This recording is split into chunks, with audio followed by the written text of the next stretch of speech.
Now on AHS TigerLife News, a shooting spree in North Mississippi leaves 6 people dead and 1 in police custody. Find out what led up to the arrest. Plus, the 5 officers charged in the death of Tyree Nichols made their first appearance in court. Reaction from the family of Tyree Nichols as the wheels of justice start to turn in this case. And it's now the 1-year mark into Russia's invasion into Ukraine. President Biden made a surprise trip to Poland. Hear his message to Russian President Vladimir Putin as the war goes on. From Arlington High School, where we are covering our community and focused on you. AHS TigerLife News starts now. Caring, committed, proud of Arlington. 3 people are dead and others are injured after a shooting on a busy college campus. Hello and thank you for joining us for AHS TigerLife News. I'm Noah Certion. And I'm Jake Stoope. The latest violence happened on the college campus of Michigan State University. The community there reeling from this latest act of violence. John Lorenk has the latest on what we know so far. This truly has been a nightmare. MSU police and public safety tweeted a picture of the suspect they say started opening fire Monday shortly after 8 p.m. local time. Authorities say the alleged shooter was a 43-year-old man. Police say he was not affiliated with the university. We were there locked in the rooms, and the guys were telling us to run out the back doors as quick as we can and run for our lives. And I sprinted out there as fast as I can into the woods. Police say 3 people suffered fatal wounds while at least 5 others were critically injured. The suspect in this incident was located outside of the MSU campus, and it does appear that that suspect has died from a self-inflicted gunshot wound. A shelter in place has been lifted, but many are still shaken by the shooting. We are relieved to no longer have an active threat on campus, while we realize that there is so much healing that will need to take place after this. I'm John Lawrence reporting. So far, there's no word on a possible motive. Michigan State University interim president Teresa Woodruff said that they are devastated at the loss of life. 1 person is dead and 3 are injured after gunshots rang out on the food court of a mall in El Paso, Texas. It happened at the C. Leo Vista Mall Wednesday afternoon. 2 suspects are now in custody. An off-duty police officer who happened to be working security at the mall was able to detain the suspects. 2 of the 3 victims who were hospitalized are listed in critical condition. El Paso police say the danger has passed and there's no further risk to the public right now. It's unclear what led to the shooting. The mall is adjacent to a Walmart where a mass shooting in 2019 killed 23 people and left nearly 24 more injured. We turn now to some developing news in Tate County. 6 people are dead after a deadly shooting. It happened Friday afternoon in the small town of Arkabutla, Mississippi, just 45 miles south of Memphis. According to sheriff's deputies, the suspect went into a store and then shot a man. The gunman then went to a nearby house and shot a woman. The suspect then went into another home and killed 2 other people. He was then in a chase with sheriff's deputies. He pulled into a driveway of a home and was taken into custody at that house. Deputies found a person dead in a car and another person dead in the roadway. Officials have not determined a motive in these shootings. Mississippi Governor Tate Reeves said that he has been briefed on the shooting. 2 people were shot at the Wolf Chase Galleria. Memphis police were called to the scene just before 5 p.m. Thursday. 2 shooting victims were found. 1 was rushed to the hospital in critical condition, and another was taken to a hospital via private vehicle in non-critical condition. A 3rd person was taken to the hospital after a medical issue. Police believe the shooting stemmed from a fight between 2 parties. 1 man has been detained and the scene is secure. It's unclear if the suspect and victim knew each other. Employees and shoppers say they were asked to evacuate the mall due to a shooting. Shoppers say they heard more than 10 shots ring out. 2 people have since been released from Regional 1 Medical Center following an interstate shooting. It happened around 1 a.m. Monday morning near the Shelby Drive exit. A 3rd individual is still recovering from injuries after a car crash following the shooting. This makes this the 17th interstate shooting this year for the city of Memphis. At the same time last year, the number was 10. No suspect information has been released. Bartlett High School and Appling Middle School were evacuated after a bomb threat on Wednesday morning. Bartlett City Schools and officials say the schools were evacuated following this threat. Police were called around 9:30 a.m. Officers searched both campuses to search for the bomb. Police say they are investigating the threats, but nothing credible was found. The Shelby County Sheriff's Office has made 2 arrests in those Lakeland carjackings we told you about in January. Deputies arrested Demonquarius Smith and Kevin Hicks after an investigation into a home invasion and attempted carjacking on January 14th. You may remember a man was headed to the gym in the Stonebridge area when he was blocked by 2 men. The victim then sped off, narrowly escaping the carjackers. They have been charged with 2 counts of especially aggravated kidnapping, 2 counts of aggravated burglary, theft of property, and possession of stolen property. Deputies said that Smith has also been charged with being a convicted felon in possession of a firearm. In a crime alert, the Memphis Fire and Police Department is investigating a rash of arsons at business. Take a look at this video here. This arson happened at Washington Credit and Tax Solution. Fire investigators determined the fire was intentionally set. You can see in this video the suspect poured gasoline on the ground and then set it on fire. The arsonist also set fires to 2 other locations of Washington Credit and Tax Solution. Anyone with information regarding these incidents should call Crime Stoppers at 901-528-CASH or the State Arson Hotline at 1-800-762-3017. The Memphis Police Department said at least 18 vehicles were broken into at an East Memphis hospital. The break-ins happened at Baptist East Saturday night around 10. A spokesperson for the hospital says that no injuries were reported. They will also ramp up security in the hospital's parking lot. 2 armed suspects robbed 3 people near the University of Memphis. In an email sent by staff of the University of Memphis, they say that the first robbery happened just before 9:30 p.m. when 2 men wearing ski masks and armed with handguns demanded personal items from a man and woman walking on Central Avenue near Deloach Street.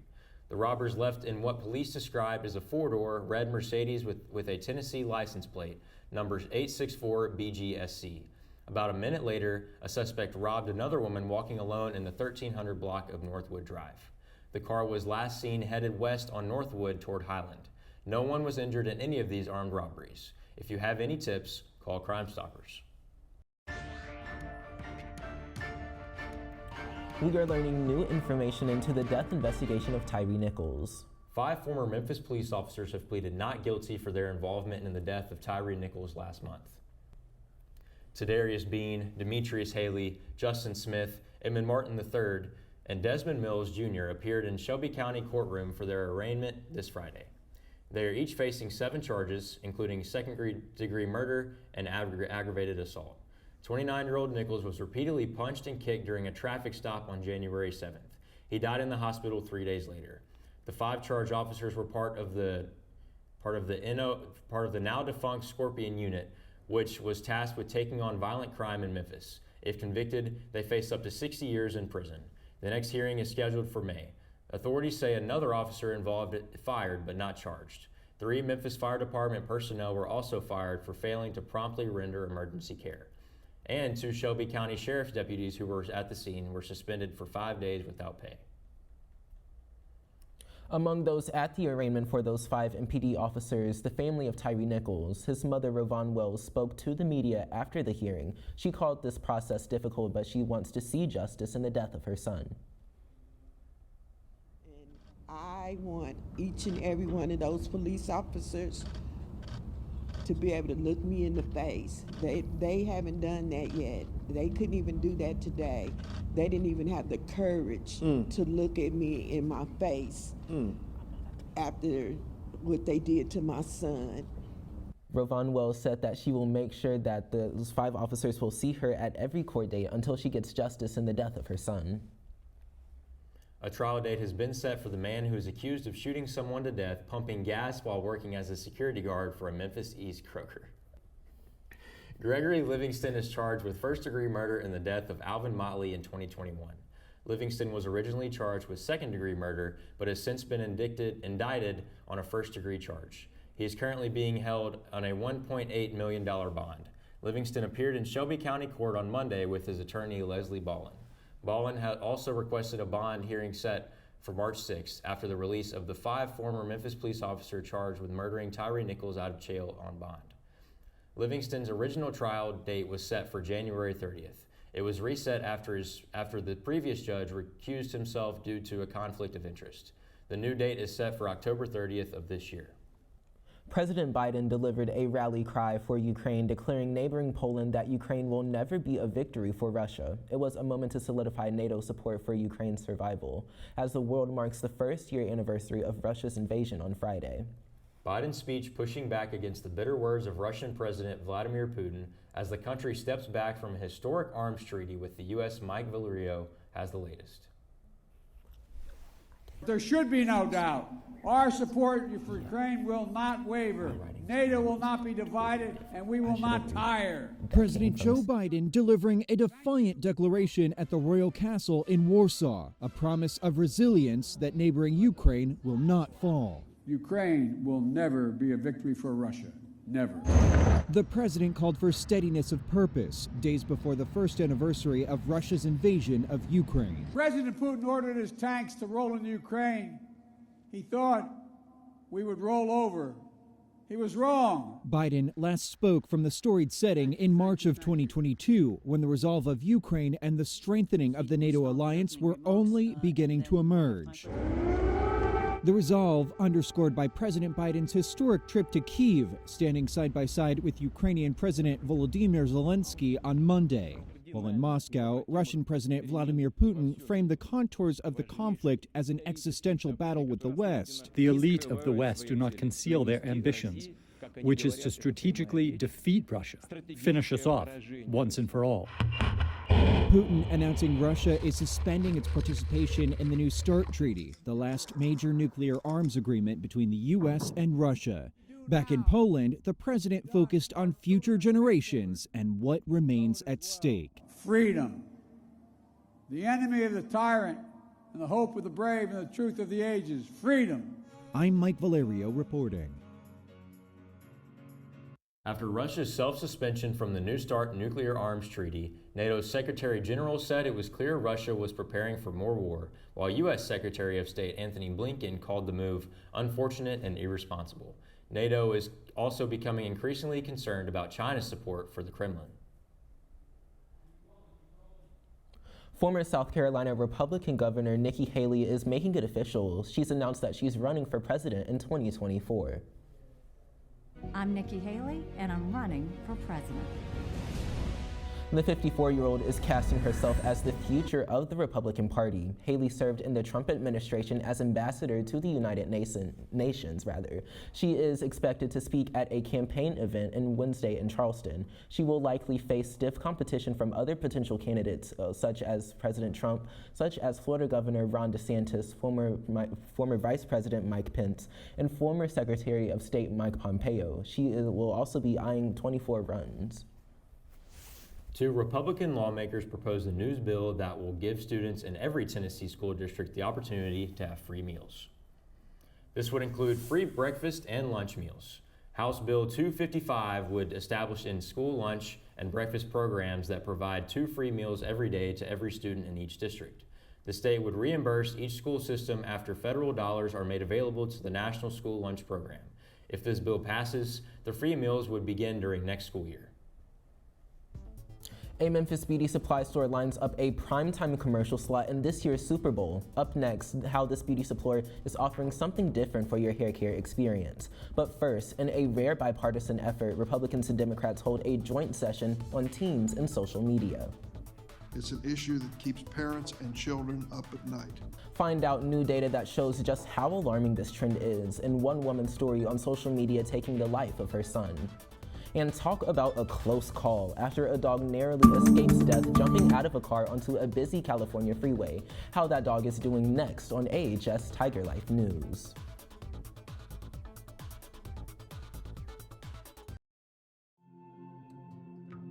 When I was growing up, my mom was extremely tidy. We were trained to put things back where we got them from. One day, when I walked into my mom's house, I felt like I walked to someone else's house. There was stuff everywhere. And just growing up the way I grew up and to see this transition was very alarming. When Sean talked to me, it was a wake-up call, and that's when I went to the doctor.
I don't want to talk about it.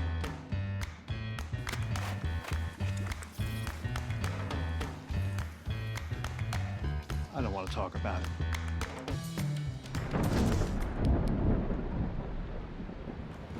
Families don't have to talk about everything, but they should talk about how to plan for an emergency.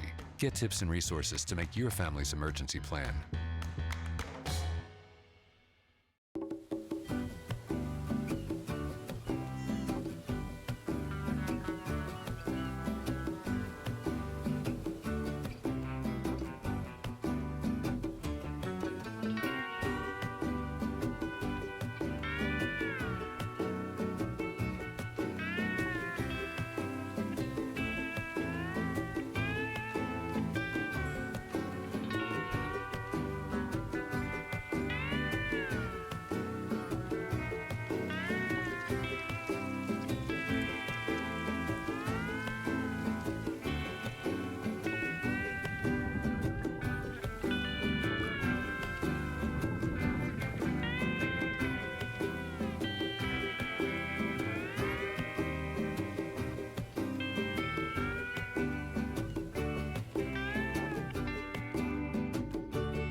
You're watching AHS TigerLife News with Noah Certion and Jake Stoope.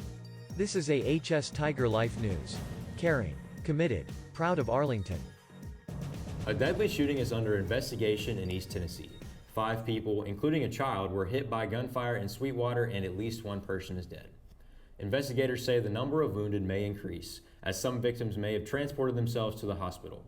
The Monroe County Sheriff's Department has a suspect in custody but is seeking an additional person of interest. That person is identified 26-year-old Luis Gabriel Huerta, who allegedly fled the scene of the shooting in a white 2014 Nissan Altima. Emotions run high in a Buffalo, New York courtroom. The man charged with shooting and killing 10 African Americans learned his fate when a man lunged at him.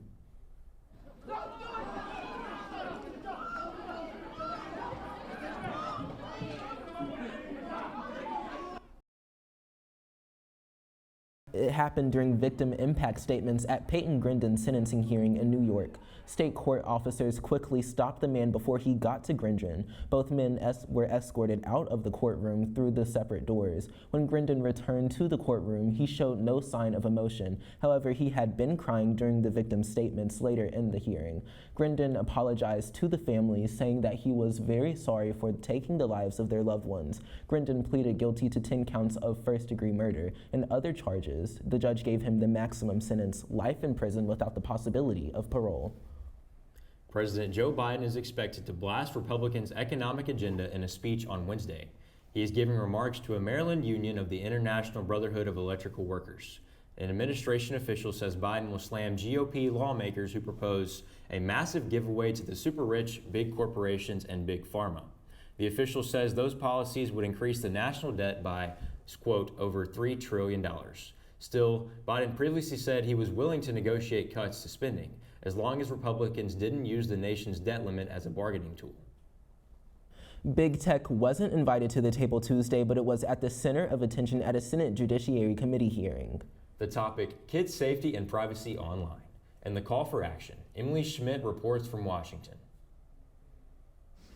Please raise your right hand. Do you swear or affirm? The Senate Judiciary Committee spent about 2.5 hours Tuesday in a rare unified hearing. This really slacked on cause is truly bipartisan.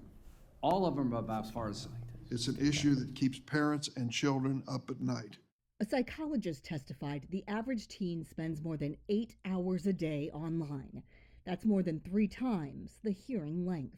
The last time Congress passed a law to protect children online was 25 years ago. On Monday, a CDC survey found increasing mental health challenges among teens. 42% of high school students reported experiencing persistent sadness and hopelessness in 2021. Researchers say social media contributes. Kristen Bride testified that her son Carson didn't get a phone until 8th grade, no social media until 9th. Yet she says precautions did not stop his suicide. Carson had received nearly 100 negative, harassing, sexually explicit, and humiliating messages, including 40 in just one day. She said she could not successfully sue the social media sites because of something called Section 230 of the Communications Decency Act. It provides legal immunity to websites that moderate user-generated content. Lawmakers are considering limits. Other ideas include creating a digital regulatory commission or setting age limits. Senators promised change and hinted that big tech will be invited to future hearings. I'm Emily Schmidt reporting. Traffic was at a standstill Friday morning after an accident involving a tractor trailer and a school bus. It happened just before 7 on the flyover of I-40 westbound past Sycamore View. 2 children were on the school bus at the time of the accident, but MVP said no one was injured. The exit ramp, right shoulder lane, and the right lane were all blocked. A massive fire in South Florida Tuesday killed at least 2 people and hurt 3 others, 2 critically. The blaze was reportedly started by a welding accident that involved a chemical compound called actylene. A large plume of black smoke could be seen for miles as several semi-tractors, cars, and a structure became fully engulfed in flames. Fire crews were able to bring the flames under control. State utility officials were called in due to downed power lines. Miami-Dade police homicide investigators, as well as the arson investigative team, are looking into the cause of this fire. A Memphis beauty supply store lined up a primetime slot during Super Bowl 57. Beauty & Company, located on South Perkins Road, recently opened. They've been promoting their grand opening on social media accounts for weeks. Not only does this beauty supply store sell your normal wigs and hair care products for men, women, and children, but it also has a 24-hour beauty products vending machine. If you're not willing to drive out to Parkway Village for your hair care essentials, you can visit their other location on Austin P Highway in the Raleigh, Egypt area. A puppy who leaped from her owner's car onto one of the country's busiest highways survived, but you have to see it to believe it. Video shows 6-month-old rescue pup Sophie jumping from the Kramer's family vehicle onto a bustling 101 freeway near Los Angeles. Sophie's owner says that she was in the front seat of their Tesla and nose out of the window just like any normal dog, but was gone in seconds. Not only did Sophie leap out of the window of a car traveling at the speed of freeway traffic, she also was miraculously able to dodge oncoming cars, including a tractor trailer. Sophie suffered a fractured hip but had no other injuries. Well, opening day for the Memphis Tigers baseball team is just right around the corner, and they're hoping to do things a little bit differently. We'll tell you about the new era of Tigers baseball in their program. And NILs for high school athletes, I'll explain next in sports. Stay with us.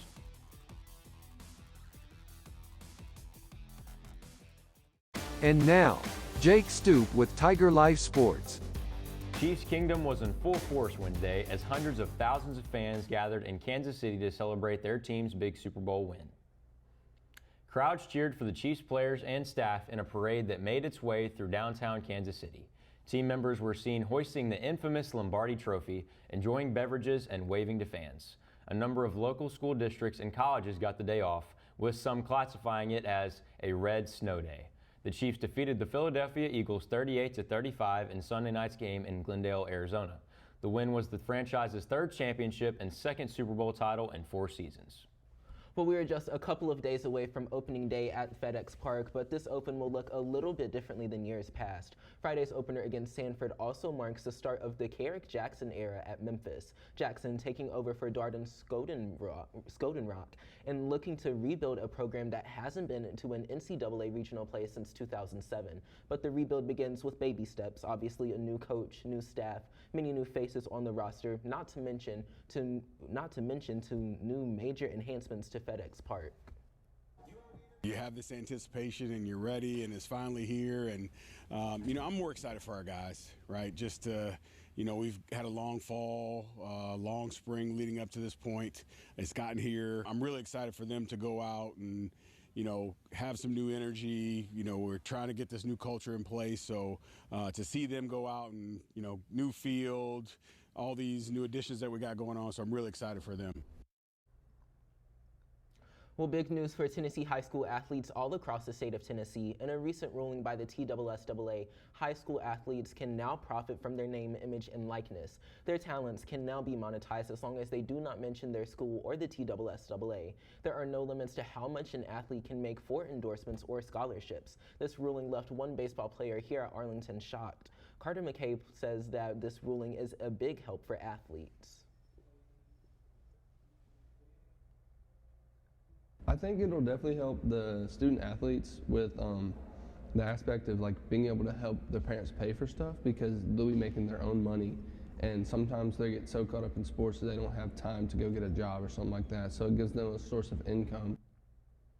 A sophomore at a high school in Chattanooga has taken advantage of this ruling. He announced his sponsorship with Sucker Punch Gourmet. 2 other students signed NIL deals in the Chattanooga area. It was an exciting afternoon for 3 athletes. Those 3 athletes making it official where they'll play ball on the college level. Wide receiver and defensive back Jordan Batts signed with Lincoln University. Head coach Tommy Miller says that Jordan is the epitome of what you want in a student athlete. He is excited to see what impact he makes on Lincoln's football program. Grant Buchanan also signed with Belhaven University in Jackson, Mississippi. In a post on Instagram, the Tigers quarterback thanked God, family, coaches, and teammates for getting him to where he is today. Sophomore player Emily Richard is also heading to Webster University. Her coach Brandon Morgan says that she's been their #1 pitcher since she arrived at AHS. Well, that was good news for all of them. Hopefully you can see them play pro ball in the future. All right, well, that does it for us here on AHS Tiger Life News. We thank you for joining us. For the latest news, be sure to check out our website at ahstigerlife.com and all our social media platforms. Also, don't forget to subscribe to our YouTube channel for a look at student-produced projects and shows. We'll see you next time. Take care.